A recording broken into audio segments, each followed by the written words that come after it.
machine gun fire and a hide as tough as a bulletproof vest. He is the best detective on the force. Despite all odds, his objective is to crack every case that comes his way and bring the riffraff to justice. Beneath that trench coat is a real law enforcement machine with a soft spot for society's weak, vulnerable, and innocent. His name is Dick Tracy.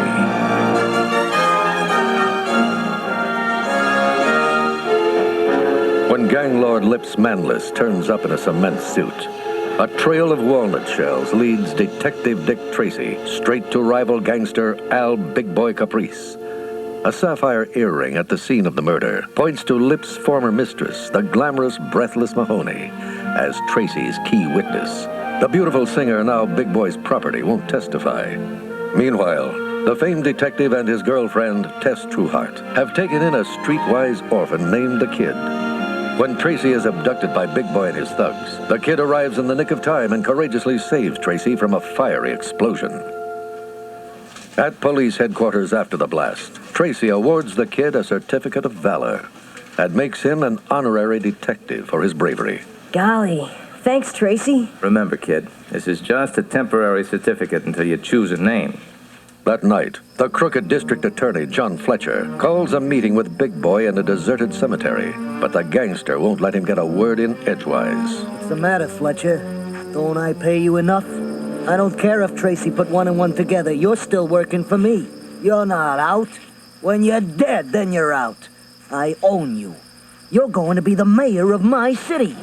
Later, in the sticky heat of an unusually hot night, Tracy sits alone in his apartment. Tess and the Kid have gone out for ice cream. Over the whine of the fan, Tracy hears the door open. What kind of ice cream did you... Oh, it's you.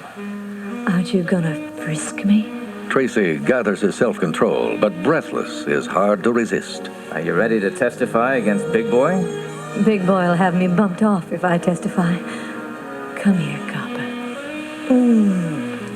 At that very moment, Tess and the Kid appear in the doorway. Tracy tries to explain. We're making our move on Club Ritz tonight. Tess and the torch singer exchange chilly stares before Breathless struts out. On the verge of tears, Tess sticks a drippy ice cream cone into Tracy's hand. I bet she does some nifty undercover work. In a deserted trolley car garage across town, Big Boy's piano player, 88 Keys, chews his gum nervously.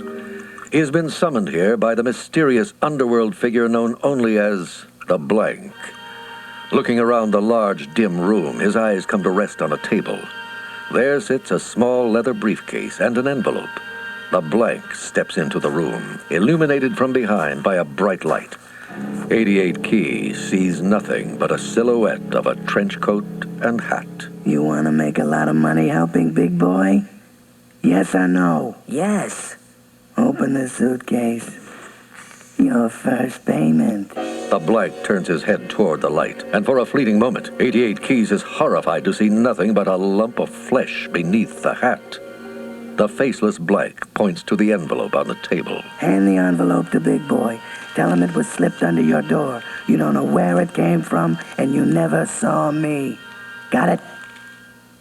Back at the Club Ritz, Big Boy listens as 88 Keys reads the note inside the Blank's envelope. For 10% of your business, we guarantee Dick Tracy will not be a problem for you, and you will not be suspected of anything. Sounds like a pretty good deal, huh, Big Boy? You want me to have you planted in the ground like a radish? Don't bring me a deal from someone you never saw and you don't know how to get to. Now get out of here. Go play the piano. Now under Big Boy's management, Club Ritz is a glittering showplace of bright lights, gambling, and booze.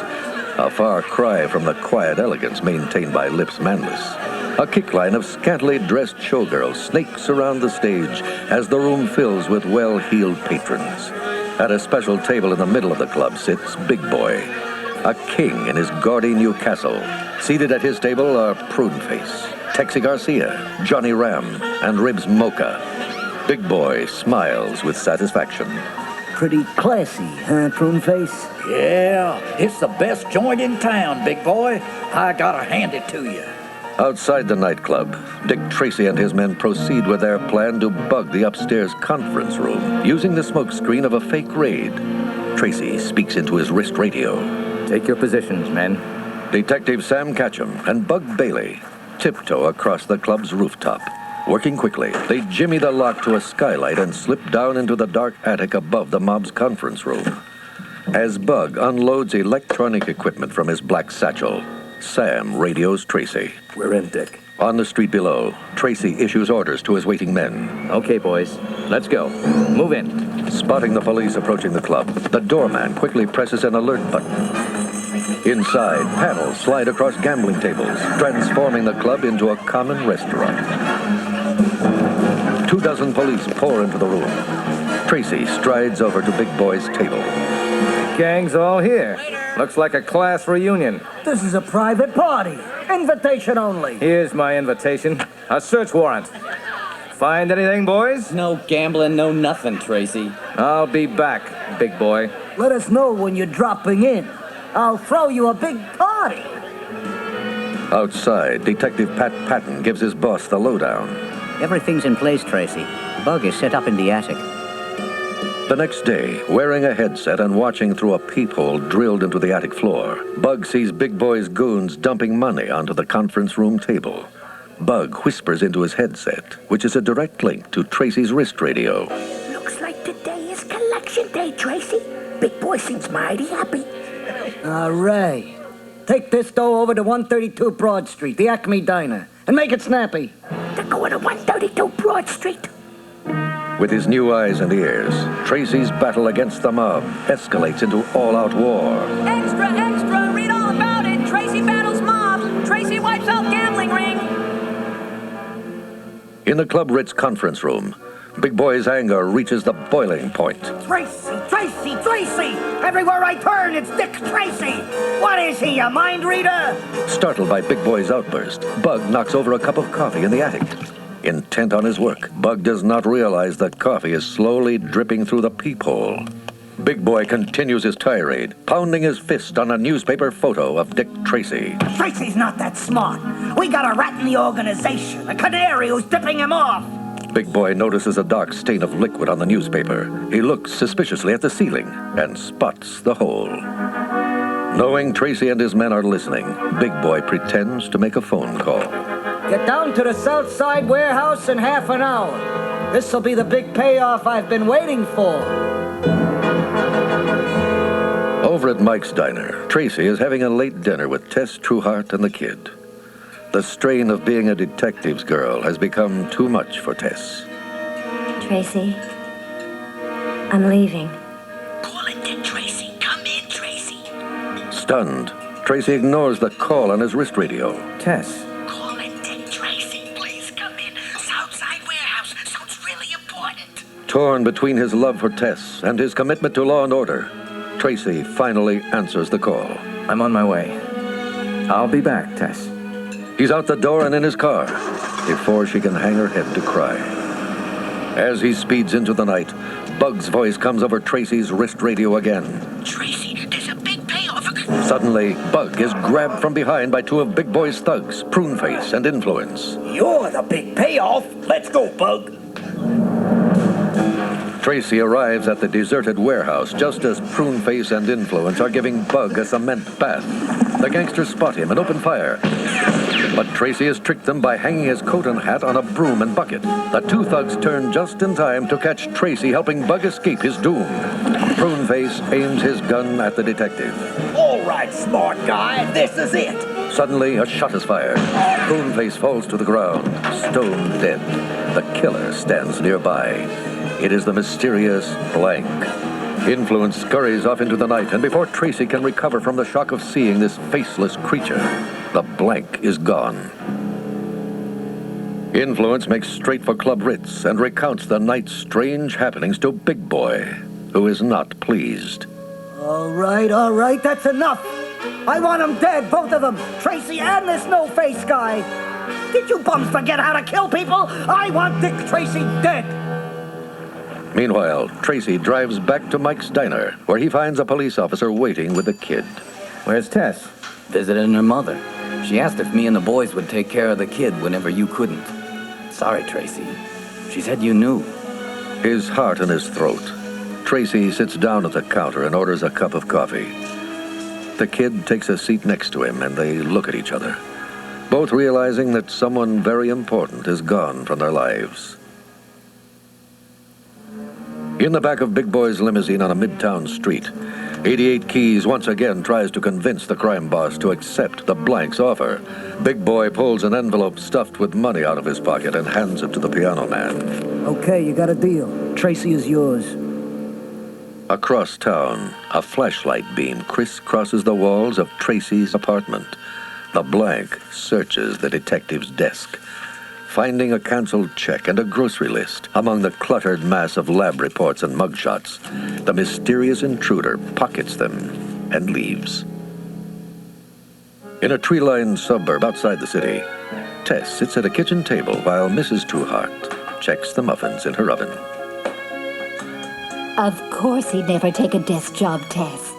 Dick Tracy is torn between love and duty. It takes a lot of understanding to love a man like that.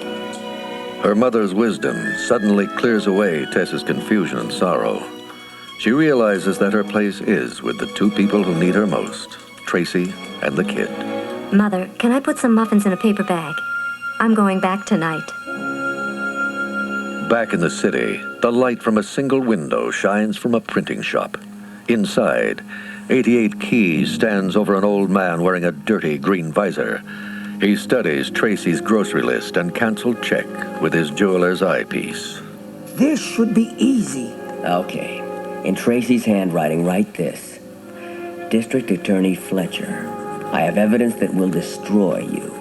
Bring $10,000 to room 429, Midway Hotel. Later that night, Tess stops off at the greenhouse where she works to check her inventory list before heading over to Tracy's apartment. Without warning, the blank grabs Tess from behind.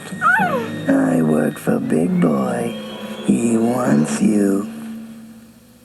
Across town at police headquarters, Sam Ketchum brings Tracy a long box with a note on it. Dear Dick, we really should talk this out. Please come over to the greenhouse as soon as you can. I'll wait for you. Love, Tess. Boys, watch the kid, will you? I gotta go. Arriving at the greenhouse, Tracy finds himself alone. Only music from a radio and a sack of muffins on the floor tells him that someone has been there. As he breathes in the sweet smell of the flowers surrounding him, he feels a slight weakness in his knees and sits in a chair. All of a sudden, the lights go out. The music crackles and fades from the radio speaker, and it is replaced by the raspy whisper of the blank. Relax, Tracy. Just a little gas to put you to sleep. It won't kill you. It won't even hurt.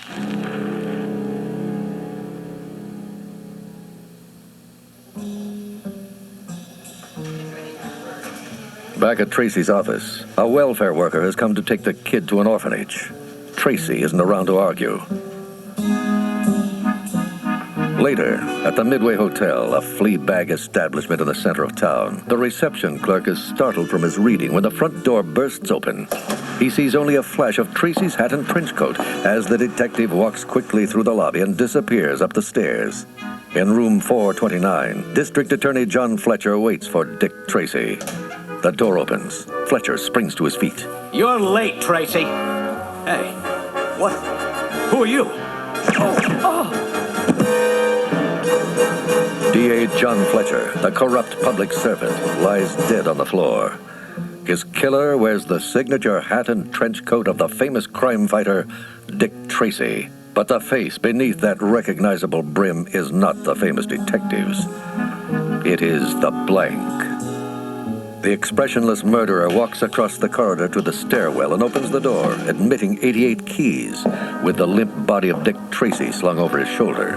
They bring him into Fletcher's room and quickly set up the scene. Tracy is propped up in a chair. The murder weapon is placed in his hand. Bundles of money are stuffed in his pocket. Another gun is placed in Fletcher's hand, and the forged blackmail note is put in his pocket. The blank nods to 88 Keys. 88 Keys creates a disturbance that nearly everyone in the building can hear. You can't blackmail me, Dick Tracy. Nobody blackmails me. You put that gun away, Tracy. As the frantic yelling continues, the night clerk calls the police. LeBlanc passes a bottle of ammonia under Tracy's nose before he and 88 scramble out the window and down the fire escape. As planned, Tracy wakes up just as the night clerk and the police burst into the room. Extra, extra, read all about it. Dick Tracy arrested for murder. No bail set. Days turn into weeks. As mob activity increases across the city, Tracy sits in a jail cell, unable to stop Big Boy's destructive crime spree. On the day he's scheduled for transfer to county jail, Tracy is allowed a visit from the kid. Why would somebody kidnap Tess and not even ask for ransom? If I could just get back on the street. Don't worry, Tracy. She's alive. She's gotta be. Hey, I got my permanent certificate of valor the other day. Oh? I thought you had to pick a name. I did. Here, take a look. Dick Tracy, Jr.? 2 hours later, the famous crime fighter is led to a waiting squad car bound for county jail. He is surprised to see Sam and Pat in the front seat. What are you two doing here? It's a long trip to county jail. I'd say it would take at least 8 hours to get there. What? It's only 5 miles. Sam leans over the seat and unlocks Tracy's handcuffs. A broad smile crosses the grateful detective's face. Call headquarters. Get a car over to meet us at 38th and Central, and step on it. Siren blaring, the squad car speeds over to the mole's dimly lit apartment. Tracy grabs the gangster by the collar of his undershirt and throws him up against the wall. Talk, you cockroach. Who set me up? I didn't set you up. Tracy reveals the tape recorder that was in the interrogation room where the mole spilled the beans. The mole's voice is heard, loud and clear. Big Boy killed Lips Manless. Talk, Mole. Who set me up? Okay, boys. Let's go play this for Big Boy. Wait! 88 Keys. He set you up. Big Boy paid him to get you out of the way. Back at headquarters, a policeman picks up a phone. A strange voice is on the other end of the line. If you're interested in getting Big Boy, go to 38th and Grand and wait for a call. Hey, hold on. 38th and Grand? That's the Club Ritz. In the main room of Club Ritz, New Year's Eve festivities have begun. A phone is brought to Big Boy, who sits surrounded by gangsters and their bodyguards. Big Boy here. How long's it been since you looked in your attic, Big Boy? Who is this? Hey, Flat Top, better take a look upstairs. Something's fishy. Meanwhile, Sam parks the squad car across the street from the club. Okay, Sam, you take the front. Pat and I are going to the roof. Inside, Flat Top rushes up to Big Boy. Boss, I think you better come up to the attic. With Flat Top leading, Big Boy races up the stairs to the attic where he discovers Tess Trueheart, bound and gagged. What's she doing here? I've been set up, framed. Come on, Sweet Pea. Anybody shoots me, they shoot you. Tracy reaches the skylight above the attic just in time to see Big Boy and Flat Top lead Tess out the door. Thinking only of her safety, Tracy leaps through the skylight to the attic floor in a hail of splintered glass. On the street below, the police surround the building. Hiding in the back seat of a squad car, the kid scans the scene. When no one is looking, he sneaks out of the car and hides in the shadows. Back inside the club, Big Boy drags Tess into the second-floor conference room where a dozen hoods are gathered. Lock all the doors. Burn the records. Get the money. Break out the guns. Somebody set me up. They're gonna get me on kidnapping, a federal offense. Panic sets in. While Big Boy unlocks the safe and stuffs wads of money into his pockets, his gang breaks out machine guns and ammunition. They head downstairs where unsuspecting patrons are hoofing it up on the dance floor to one of the band's catchy tunes. Covering their weapons, the mobsters discreetly bolt the doors and take their positions at the windows. Outside, a bullhorn sounds, carrying Sam Catcham's voice through the walls of Club Ritz. All right, Big Boy.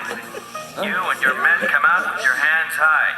We know you have Tess Trueheart in there, and we've got the place surrounded. You can't escape. As patrons become frantic, the gangsters slip out a side door to the garage.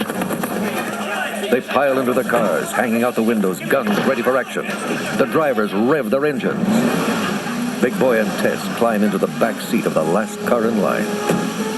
All right, Flat Top, we're ready. Hit your horn, now! The instant Flat Top lays on the horn, the cars streak in single file toward the garage door. But just as Flat Top lays his foot on the accelerator, Big Boy opens the back door and rolls out of the car with Tess.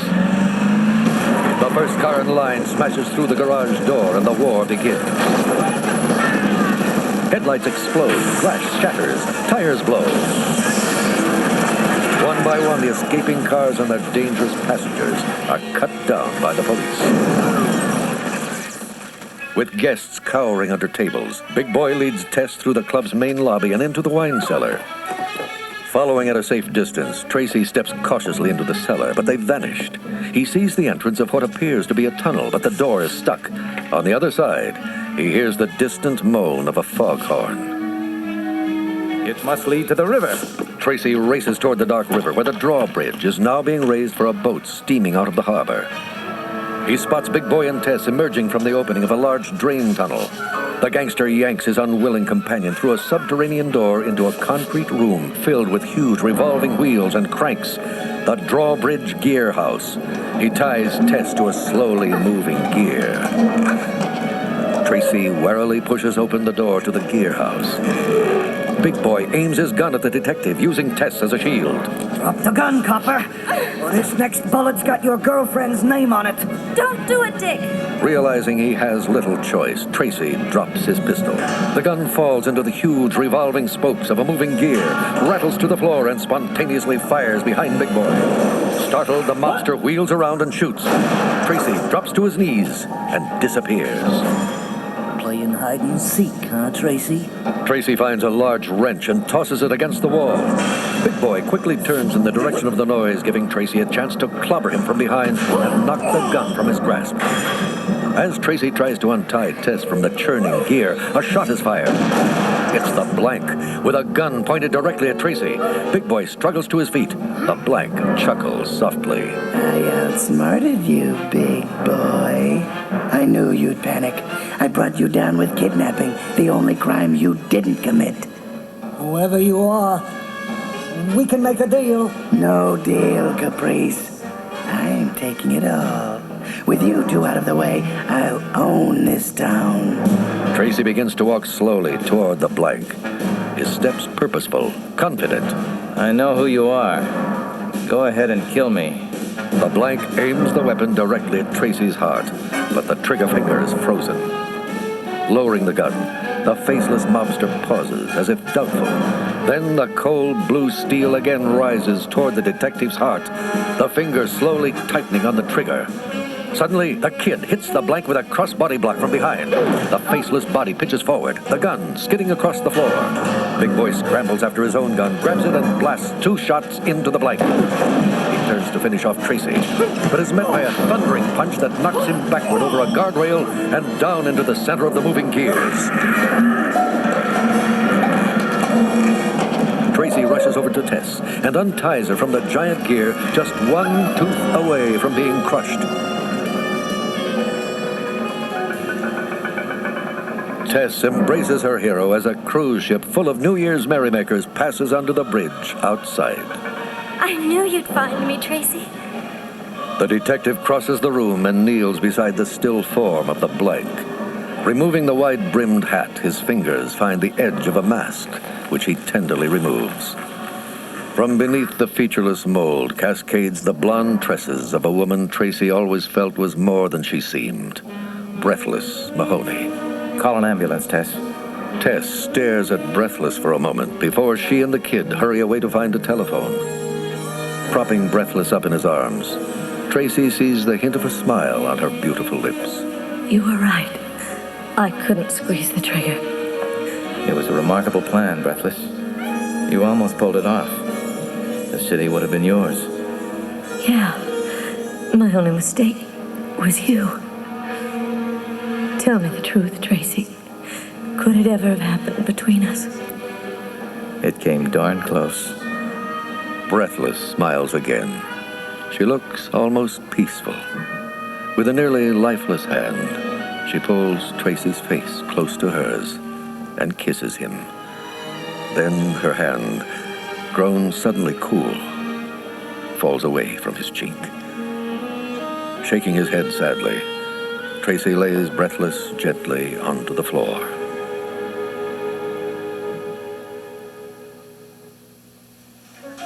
The next afternoon, Tracy, Tess, and the kid eat a celebratory lunch at Mike's Diner. Another case in the bag. Tess is beaming with happiness as she listens to the kid's story. Also, he was her piano player. And that's how we got 88 keys to confess that she killed Fletcher. You sound like a natural-born detective. I'm gonna be the greatest detective who ever lived. Tracy takes a small box from his pocket and hands it to the kid. You may be too smart to need this, but I'd like to give it to you anyway. The kid tears open the box and gasps. It's a small wrist radio. As he examines his new possession, Tracy turns his attention to Tess. Tess, I've been thinking. It's time you and me got, well, you know. Dick Tracy, are you asking me to marry you?